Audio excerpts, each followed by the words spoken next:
కార్యక్రమంలో analyst MG రావు గారు మనతో జాయిన్ అయ్యారు. ఎంజీ రావు గారు నమస్తే. భారత్ రష్యా నుంచే ఎక్కువగా ఆయిల్ని దిగుమతి చేసుకుంటూ ఉంటుంది.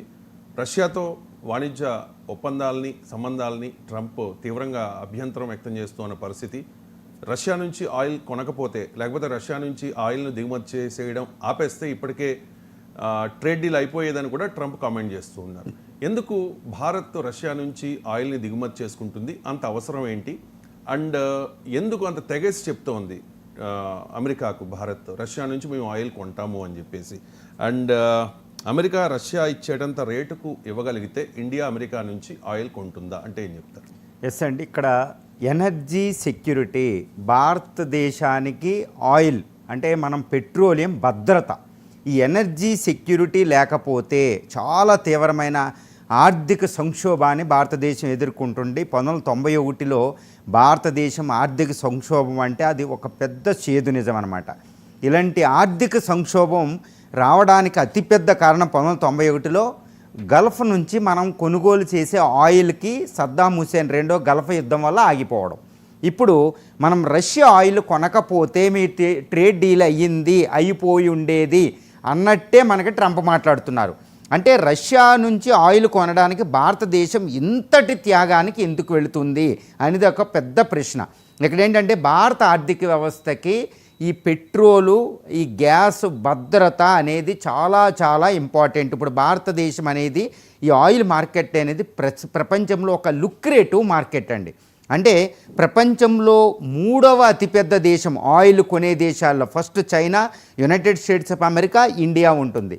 ఈ ఇండియా ఆయిల్ మార్కెట్ అనేది ప్రపంచంలో ఆయిల్ ఉత్పత్తి దేశాలకి, అదే ఓపెక్ ప్లస్ ఇంక్లూడ్ రష్యాకి చాలా ఇంపార్టెంట్ అనమాట.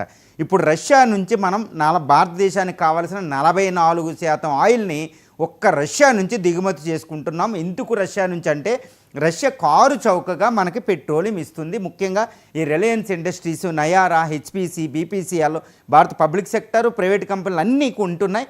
రిఫైనింగ్ చేసి మళ్ళా ఎగుమతి చేస్తున్నాం. మన యొక్క భారత ఎగుమతుల్ని పరిశీలించినట్టయితే అందులో పెట్రోలియం ప్రొడక్ట్స్ అనేది ఫస్ట్ ప్లేస్లో ఉంది చూడండి. ఎందుకంటే భారత్ తెచ్చుకుని రిఫైనింగ్ చేసి మళ్ళీ ఎక్స్పోర్ట్ చేసి మళ్ళీ డబ్బులు సంపాదిస్తున్నాం. ఇప్పుడు రష్యా ఆయిల్ ఏంటంటే మన ఆయిల్ భద్రతకి ఎప్పుడు రష్యా ఇవ్వగలిగింది. ఇప్పుడు మీరు అడిగినట్టు అమెరికా కూడా రష్యా రేటుకి ఇస్తే మనం అమెరికా నుంచి తెచ్చుకోవచ్చు. కానీ అమెరికా రేటు ఇస్తుందండి, అమెరికా ఆ రేటుకి ఇవ్వదు.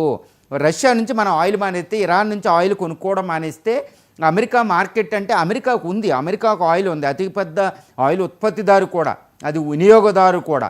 కానీ అది ఆయిల్ మనకి ఇవ్వగలిగిద్ది, ఎక్స్పోర్ట్ చేయగలిగిద్ది. కానీ రష్యా ఇచ్చే రేటుకి ఇస్తుందా? ఈ $70-60 బ్యారెల్ ఇస్తుందండి, అది ఇవ్వదు. ఒకవేళ ఇచ్చినా అమెరికా మన ఆయిల్ మీద మన భారత ఆర్థిక వ్యవస్థ ఆధారపడలేదు. ఎందుకంటే అమెరికా ఎంత మోసపూరితమో ఒక విషయం చెప్తాను. ఈ రష్యా ఉక్రెయిన్ యుద్ధం మొదలైన తర్వాత రష్యా నుంచి మీరు ఆయిల్ కొనొద్దని యూరోపియన్ కంట్రీస్ని అమెరికా అధ్యక్షుడు అప్పుడు జో బైడెన్ అడిగాడు. అంతే, యూరోపియన్ కంట్రీస్ కూడా రష్యా నుంచి ఆయిల్ దిగుమతి చేసుకోవడం, గ్యాస్ దిగుమతి చేసుకోవడం స్టాప్ చేసి అమెరికా నుంచి దిగుమతి చేసుకోవడం మొదలుపెట్టినాయి. అమెరికా నుంచి దిగుమతి చేసుకోగానే అరే మిత్ర దేశాలే కదా రష్యా నుంచి ఆపేసినాయి అని ఆయన తక్కువకి ఇవ్వలే, అమెరికా రేట్లు పెంచేసింది. యూరోపియన్ మార్కెట్లు రిసెషన్కి వెళ్ళిపోయినాయి. అంటే ఇప్పుడు ఇండియా రష్యా నుంచి ఆయిల్ మానేసి అమెరికా నుంచి దిగుమతి చేసుకోవడం మొదలు పెడితే రష్యా రేటుకి అమెరికా ఇవ్వదు. ఇచ్చినా అది ఎక్కువ రేటుకి ఇస్తుంది. మళ్ళీ ఎక్కువ రేటుకి ఇచ్చిన భారత ఆర్థిక వ్యవస్థను అది బంధిస్తుంది, మనకి ఆంక్షలు పెడుతుంది. కాబట్టి భారత ఎనర్జీ సెక్యూరిటీకి, ఆయిల్ భద్రతకి ఎట్టి పరిస్థితుల్లో అమెరికా మీద ఆధారపడలేము. కాబట్టి భారతదేశం ఒక రష్యా మీద కూడా ఆధారపడాల, 40 దేశాల నుంచి తన పెట్రోలియం, గ్యాస్ దిగుమతి చేసుకుంటుందంటే ఎనర్జీ సెక్యూరిటీ ఎవరి మీద ఆధారపడకూడదు. ఆధారపడితే ప్రమాదం. 1991 లెసన్ గల్ఫ్ మీద ఆధారపడినందుకు మనం ఇప్పుడు ఆర్థిక సంక్షోభంలోకి వెళ్ళాం. ఇప్పుడు గల్ఫ్ నుంచి తక్కువ తెచ్చుకుంటున్నాం, రష్యా నుంచి తెచ్చుకుంటున్నాం, వెనిజులా నుంచి తెచ్చుకుంటున్నాం, వెస్ట్ ఆఫ్రికన్ కంట్రీస్ నుంచి తెచ్చుకుంటున్నాం, ఈ ఆస్ట్రేలియా నుంచి తెచ్చుకుంటున్నాం, అంటే 40 దేశాల నుంచి మనం ఆయిల్ దిగుమతి చేసుకుంటున్నాం. అంటే ఏ దేశం మీద కూడా మనం ఆధారపడతలే. కానీ మొట్టమొదటి ప్లేస్లో ఇప్పుడు రష్యా, నెక్స్ట్ సౌదీ అరేబియా, తర్వాత ఇరాక్, ఇరాన్, ఈ దేశాలు ఉన్నాయి మొట్టటి టాప్ 5 ప్లేస్లో అండి. అంటే అమెరికా ఎంతటి కుట్రకు దిగిందంటే రష్యా ఆయిల్ని భారత్ మానేస్తే, కొనడం మానేస్తే అమెరికా నుంచి కొనుక్కుంటున్నాం. అమెరికా కంపెనీలు ఇప్పుడు చాలా కంపెనీలు, షెల్ అని కంపెనీలన్నీ చాలా పెద్ద ప్రాబ్లంలో ఉన్నాయి. అమెరికా నుంచి ఆయిల్ ఎక్కువ ఎగుమతి చేయొచ్చు, అమెరికా మార్కెట్ బాగుపడుతుంది, అమెరికా ఎక్స్పోర్ట్స్ బాగుపడతాయి. ఇండియాకి అంటే చాలా పెద్ద చెప్పాను కదా, 3వ అతిపెద్ద ఆయిల్ కొనుగోలుదారులు ప్రపంచంలో. కాబట్టి ఈ ఇండియా ఎనర్జీ మార్కెట్ని అది శాసిస్తుంది, అమెరికన్ కంపెనీలు, అమెరికా శాసించబోతుంది. సో ఇంత పెద్ద కుట్రతో ట్రంప్ దిగాడు. సో ఇండియా అనేది ఇప్పుడు ఏం చేస్తుందంటే రష్యా నుంచి ఆయిల్ కొనుక్కోవడం మానదు. ఎందుకంటే రష్యా ఆయిల్ కారు చౌకగా ఒకటి లభిస్తుంది, రష్యా మిత్రదేశం, రష్యా ఎప్పుడు కూడా భారత ఆర్థిక వ్యవస్థను ఇబ్బంది పెట్టదు, రష్యా ఎకానమీకి ఎప్పుడు కూడా డబ్బులు కావాలి, దానికి ఉన్న అతిపెద్ద ఆస్తి తన ఆయిల్ ఉత్పత్తే. కాబట్టి ఆయిల్ మనం కొనుక్కుంటాం, మన వినియోగదారు కాబట్టి మనం కొనుక్కుంటాం, కాబట్టి అది రష్యాకు కూడా ప్రాణదానం ఇచ్చినట్టే, రష్యా కూడా చాలా ఎసెన్షియల్. కాబట్టి రష్యా ఇండియా ఎనర్జీ పార్ట్నర్షిప్ అనేది ఇండియాకి చాలా అత్యవసరం, రష్యాకి చాలా అత్యవసరం. ఇలాంటి అత్యవసరం అనేది అటు అమెరికా మధ్య లేదు, సౌదీ అరేబియాని కూడా మనం నమ్మం, ఏ దేశాన్ని కూడా మనం నమ్మం. ఎందుకంటే ఒపెక్ కంట్రీస్ అనేది అమెరికా ఆధ్వర్యంలో ఉంటాయి, అమెరికా కంట్రోల్ చేస్తే ఒపెక్లు రేట్లు పెంచితే రేట్లు తగ్గిస్తాయి. కానీ Russia oil market is different. అందుకని ఇండియా చైనాలు రష్యా నుంచి కొనుగోలు చేసుకోవడం మొదలుపెట్టింది. ఇది పుతిన్కి వరం అవుతుంది. కాబట్టి ఇండియా అనేది అమెరికా ట్రేడ్ డీల్ని త్యాగం చేసైనా ఎట్టి పరిస్థితుల్లో మిగిలిన కంట్రీలు పట్టించుకోకుండా రష్యా ఆయిల్ కోసం అమెరికా ఆంక్షలు పెడితే ఒప్పుకోవడం లేదు. మళ్ళీ ఇంకొక పెద్ద విషయం ఏంటంటే విదేశాంగ నీతిలో మనకు ఒక డిప్లొమాటిక్ స్పేస్ అంటారు, ఇండిపెండెంట్ ఫారిన్ పాలసీకి ఒక ప్లేస్ ఉండాలి. మనం ఒక పెద్ద దేశం, ప్రపంచంలో అతిపెద్ద ప్రజాస్వామ్య దేశం, దీనికి ఒక వాయిస్ ఉంది. It has its own stature out of the comity of the nations. ఒక పెద్ద కంట్రీ సూపర్ పవర్ అవ్వబోతుంది. ఇది ఏం చేయాలి, ఏ కంట్రీతో రిలేషన్ ఎలా మెయింటైన్ చేయాలి, ఎవరి నుంచి ఏం కొనుక్కోవాలి, ఎవరికి ఎక్స్పోర్ట్ చేయాలనేది నిర్ధారించే అధికారం మనం అమెరికా చేతిలో ఎందుకు పెడతాం?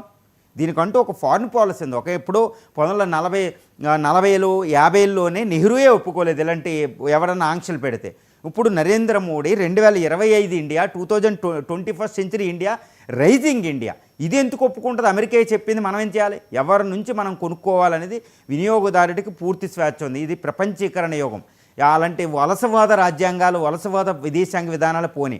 కాబట్టి డిప్లొమాటిక్ వాయిస్, ఆర్థికంగా అక్కడి నుంచి కొనడం మనకి ఇంపార్టెంటు. మనం ద్రవ్యోల్బణాన్ని ఆపుకుంటున్నాం.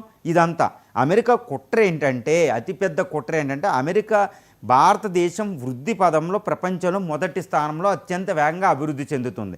దీన్ని ఆపాలంటే ఆయిల్ అనేది అత్యంత ప్రధానం. ఆయిల్ రాకుండా ఆపేస్తే మనం ప్రగతి చక్రం నడవదు. కాబట్టి రష్యా నుంచి మనం ఆయిల్ కొనడాన్ని ఇక్కడ ఏదో అది ఇదో చెప్పి ఆంక్షలు విధించి ట్రంప్ బెదిరిపోయి సుమారు పొరపాటు నీ పని చేస్తే ఇండియా వృద్ధి రేటు పడిపోతుంది, మళ్ళీ ద్రవ్యోల్బణం పెరుగుతుంది. ద్రవ్యోల్బణం ఎలాంటిదంటే ఆర్థిక వ్యవస్థలో ఒక ద్రవ్యోల్బణం అంటే ప్రైస్ రైస్, ధరలు పెరగడం అనేది ఒక క్యాన్సర్ లాంటిది, ఒక ఎయిడ్స్ లాంటిది అనమాట. ద్రవ్యోల్బణం పెరగగానే ఆర్థిక వ్యవస్థలో ద్రవ్యోల్బణం రేట్లు పెరగగానే వెంటనే వినియోగం తగ్గిపోతుంది. వినియోగం తగ్గిపోనే ఫ్యాక్టరీల నుంచి ఉత్పత్తిని కొనడం ఆపేస్తారు. సో ఉత్పత్తి పడిపోతుంది. ఉత్పత్తి పడిపోగానే నిరుద్యోగం పెరుగుతుంది. ఈ నిరుద్యోగం ధరలు పెరగడం వల్ల ఆర్థిక వ్యవస్థ అనేది స్తంభన వస్తుంది, రెసిషన్ వస్తుంది, ఆర్థిక సంక్షోభంలోకి వెళ్ళద్ది. తర్వాత వడ్డీ రేట్లు పెరిగితే తర్వాత పెట్టుబడి ఉండదు. అంటే అలా ఫ్లాట్గా కొన్ని నెలలకి ఏమవుతుందంటే ఆర్థిక వ్యవస్థ స్తంభన వచ్చి రెసిషన్ వచ్చేస్తుంది. సో ఇది 1991లో ప్లేస్ చేసాం. వృద్ధి ఆగిపోతుంది అంతే. 1-2 సంవత్సరాలు అలా పడిపోతే ఇప్పుడు ప్రపంచంలో అత్యంత వేగంగా అభివృద్ధి చెందే భారత ఆర్థిక వ్యవస్థ కింద పడిపోద్ది. ఇది అమెరికా యొక్క కుట్ర. ఇది ఇలాగే మెయింటైన్ చేస్తే మన డిప్లొమాటిక్ వాయిస్ పక్కన పెట్టండి, ముందు ఆర్థిక వ్యవస్థ ముందుకెళ్దాం, నిరుద్యోగం ఇవన్నీ పెరిగిపోతుంది, గవర్నమెంట్ కొలాప్స్ అయ్యిద్ది. మోడీ గవర్నమెంట్ ఉండడమే ట్రంప్కి ఇష్టం లేదు. సో ఇలా పెరిగితే ఇక్కడ ఎలక్షన్స్ వచ్చే టైంలో ఓడిపోతుంది, మోడీయే పడిపోతాడు. చూడండి, ఒక ట్రంప్ రష్యా ఆయిల్ మీద పెట్టేది. సో ఇండియా అనేది ఎట్టి పరిస్థితుల్లో రష్యా ఆయిల్ దిగుమతి చేసుకోవడం ఆపదు. ఒక రకంగా నేను చెప్పాలంటే రష్యా ఆయిల్ దిగుమతి చేసుకోవడం వల్ల అమెరికా ట్రేడ్ డీల్ కుదరకపోయినా మనకు బెనిఫిట్ అవుతుంది.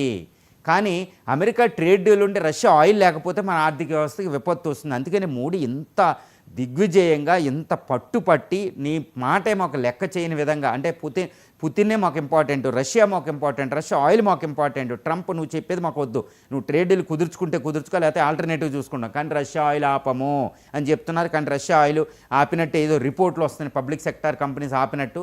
అది నిజం కాదు. అక్కడ ఏంటంటే పేరుకుపోయిన ఎక్కువగా తెచ్చుకుని పెట్టుకున్నాం ముందు జాగ్రత్తగా, అవన్నీ ఉన్నాయి కాబట్టి 2 రోజులు ఇంపోర్ట్ ఆపాం అంతే. తప్పితే రష్యా నుంచి ఆయిల్ కొనకపోవడం అనేది లేదు. అవన్నీ ఫేక్ న్యూస్లన్నీ కూడా తెలుస్తుంది. భారతదేశం కూడా దాన్ని పక్కన పెట్టేసింది. సో రష్యా ఆయిల్ భారతదేశానికి ప్రాణదానం. రష్యాకి మన ఆయిల్ కొనడం అనేది దానికి అత్యంత అవసరం. సో రష్యా నమ్మదగిన ఆయిల్ సెక్యూరిటీ. ఈ ఆయిల్ సెక్యూరిటీ మీద మళ్ళీ విస్తృతమైన డిస్కషన్ అవసరం ఉంది. ఇండియా ఆయిల్ సెక్యూరిటీ అనేది వచ్చే దశాబ్దంలో ఇండియా ఎలా ఉండబోతుందో నిర్ధారిస్తుందన్నమాట. ఇండియా యొక్క వీక్నెస్ ఎనర్జీ, పెట్రోల్ లేకపోవడం. ఈ పెట్రోల్ లేకపోవడం అనేది అమెరికా కంట్రోల్ చేయాలనుకుంటుంది. అది ఇంపాసిబుల్, అది కుదరదని భారత ఆర్థిక వ్యవస్థ, భారత మోడీ దాన్ని దిగ్విజయంగా చెప్పడం అనేది మనకి ఇక్కడ కనపడుతుంది. ఇక కమల్ హాసన్